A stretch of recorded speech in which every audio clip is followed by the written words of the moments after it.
Oh my gosh, Karing, me is very bobo worse before.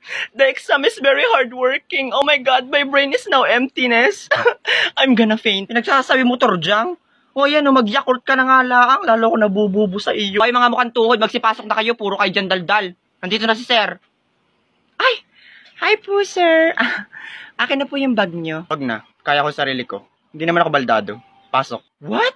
Oh my gosh, sinungitan ka, the acidity. True. Okay, class, sit down. So, I'm your new subject teacher. So, for today's activity, you will have a free test. So, please, Borloloy, distribute the paper to your classmate. Hala, exam na naman. Nanunuyot na nga yung mga brain cells ko eh. Sir, ako na lang po magdi-distribute ng test paper. Ikaw ba si Borloloy? Ano po, sir. My name is Quazo, the smartest student here.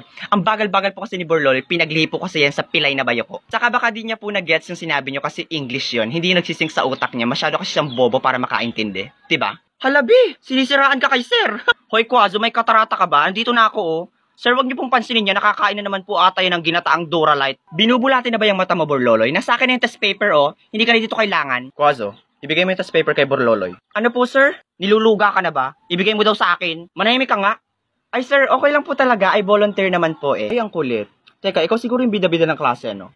Alam mo, gawain ko yan dati. Sip-sip din ako sa teacher ko. Pero alam mo kung ano ginawa niya sa akin? Binagsak niya pa rin ako. Kaya bagsak ka sa akin sa pretest, ha? Oh my gosh, ang savage ni sir.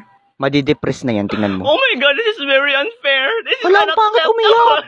Hoy, mamaya ka mag-walkout dyan. Para kang bubo. Akin yung test paper. I-distribute ko pa yan. Pabibo ka pa kasi ay uwan yan. Deserve.